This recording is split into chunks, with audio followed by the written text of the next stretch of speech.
help support our coverage using Blueberry, the community that gives creators the ability to make money, get detailed audience measurements, and host their audio and video. Get 30 days to try out the service using promo code Blueberry004. That's BLUBRRY004. Good morning, sir. Good morning, Don. Great to be with you. It's my pleasure. And I can't see your name up here. Jim Fellinger. I'm a Director of Communications with the Consumer Technology Association. Well, you're just the guy I want to speak to. Fantastic. Well, you're the guy I want to speak to as well. I'm excited to be here with you. I'm excited to have you. Now, what's going on? Tell me what's happening. So CES is off to a very, very exciting start this year. We are, of course, on day 3 of the show, always one of my favorite days because we've had a chance to actually really explore some of the technology out on the show floor. But let's talk about the size of CES this year. Okay. Over 130,000 attendees, over 4,000 exhibitors, and get this. That's That's right. And the size of CES this year is actually 15% larger than last year. Is that right? That's significant. That is significant. That's 2.5 million square feet of exhibiting space. That's the equivalent of 43 football fields. So that's just a little snapshot of just how big this show is this year. You know, it's a testimony to you guys and what you do, but I noticed as soon as I walked up the steps this year, I've been here a lot longer than you. I actually knew and worked for Sheldon Adelson. No kidding. Yeah, many, many years ago. He started off in Massachusetts, and he had a travel company. I don't even know if you know that.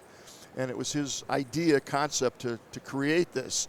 And he was just a remarkable human being. But the point I'm going to make to you is when I walked upstairs, I could see all the booths were super upscaled as compared to years prior.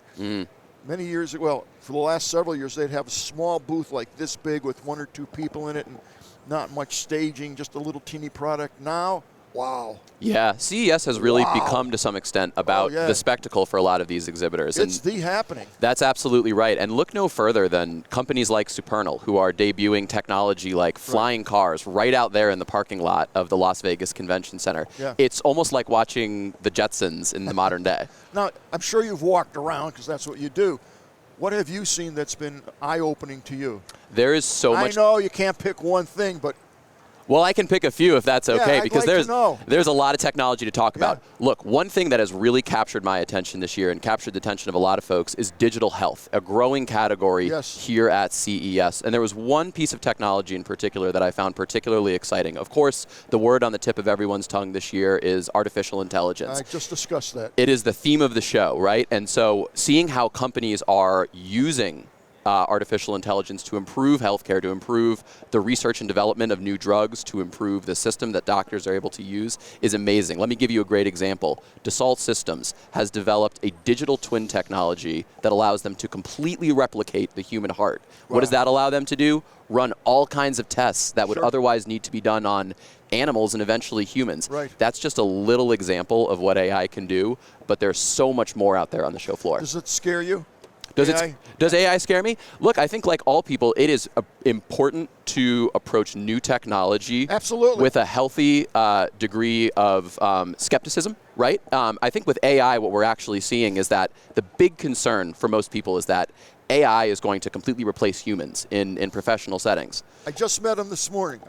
We've never met before? We have never met before. And that's exactly the wording and what we discussed this morning. Go ahead. That's right. No, and look, and I think it's important to acknowledge that, right? It is okay for people to be worried about the things that are most important in their lives, like their jobs.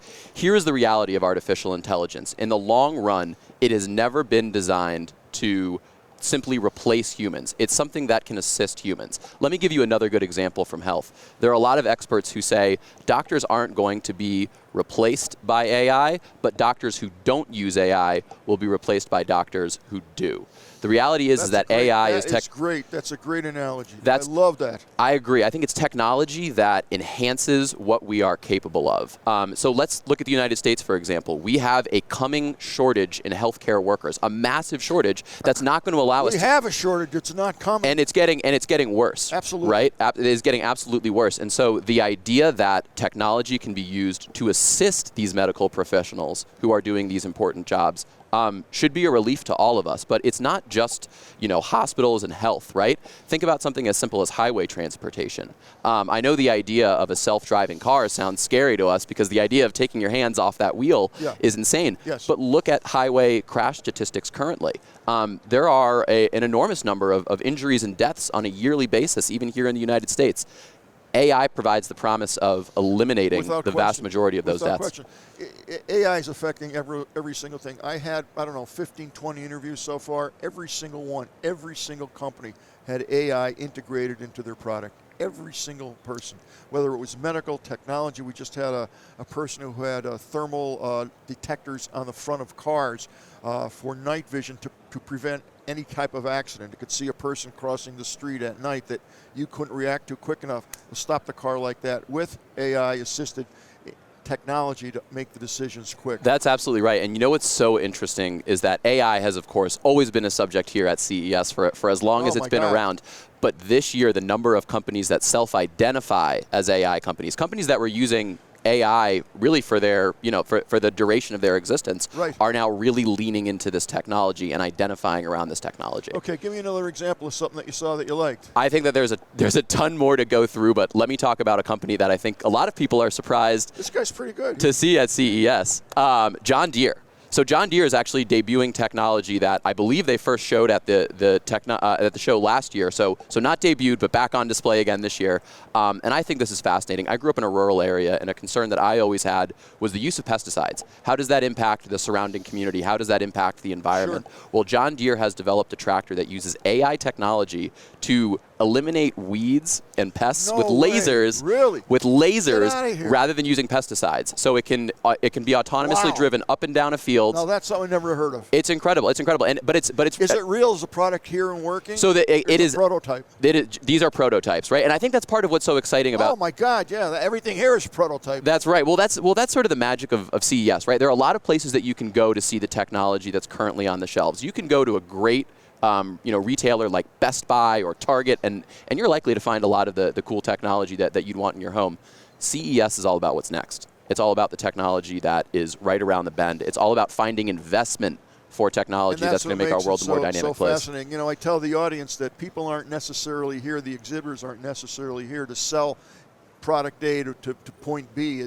Most of it is the synergy of here's my technology.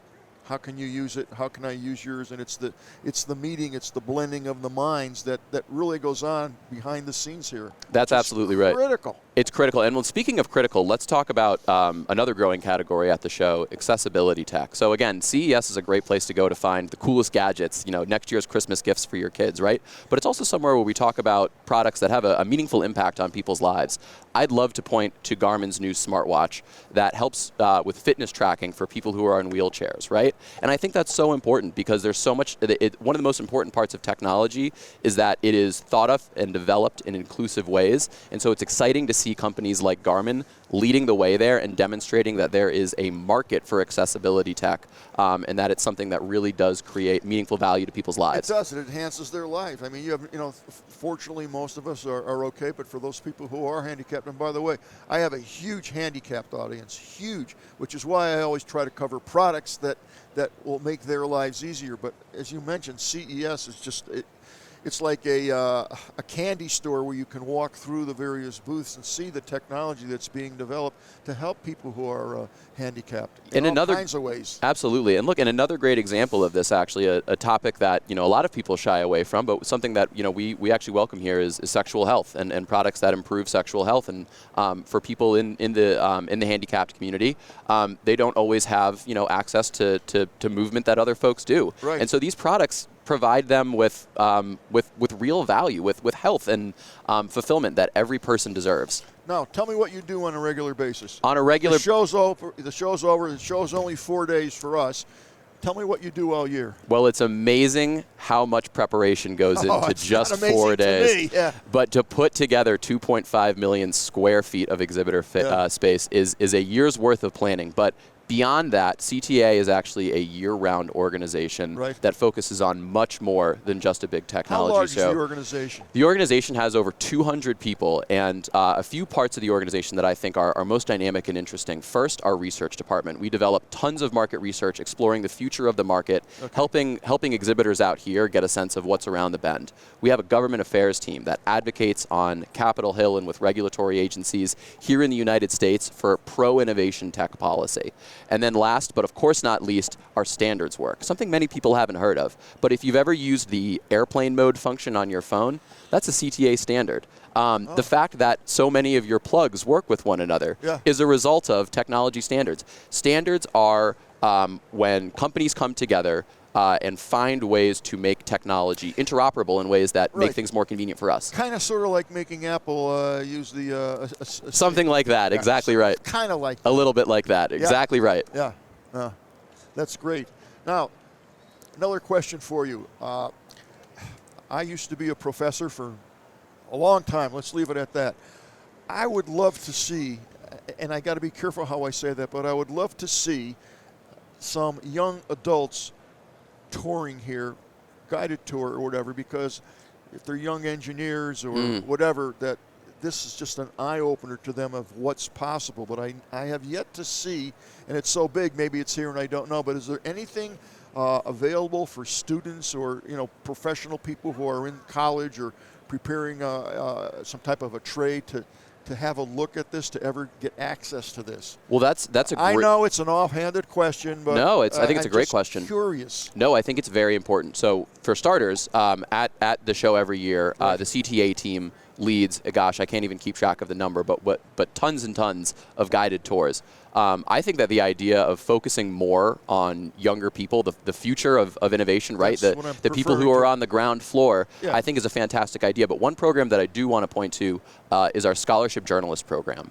So we're really excited every single year to take a handful of young journalists, international journalists from around the world, and help support their trip to CES, give them an opportunity to see the show floor firsthand and to be a part of all of the excitement that takes place here. That's one program that focuses on younger people, but to your point, I love the idea of finding more and more ways to engage young people. That's what we're all about. I would love to see, I can't tell you what the age is, but, even if you had college engineers, whatever, medical people, whatever, and that they were, I understand what we're here for, business, you don't want kids here. I get that.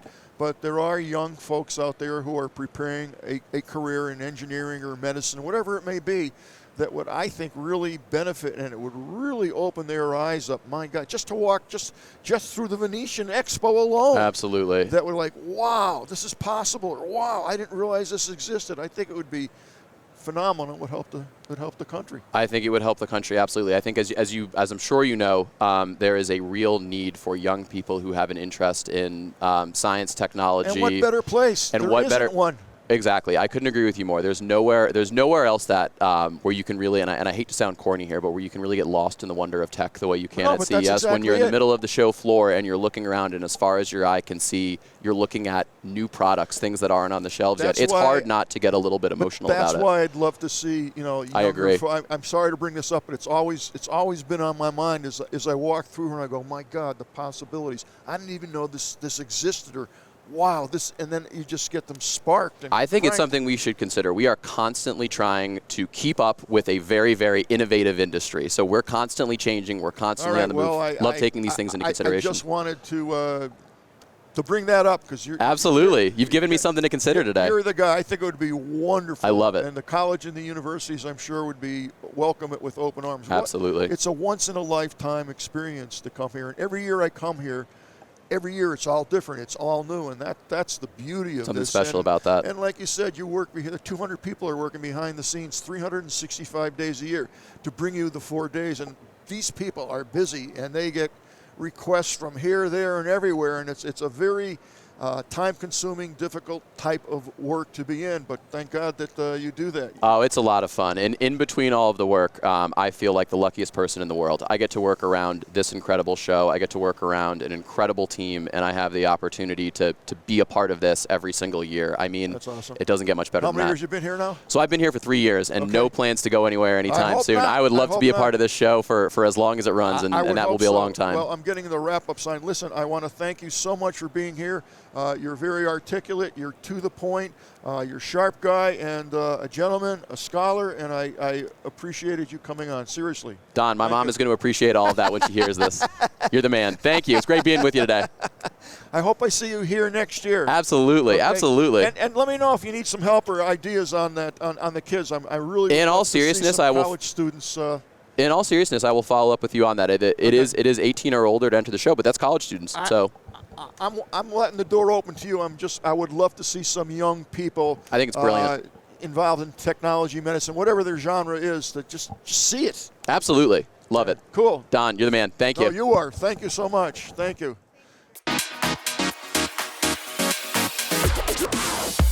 The Tech Podcast Network CES 2024 coverage is executive produced by Michelle Mendez.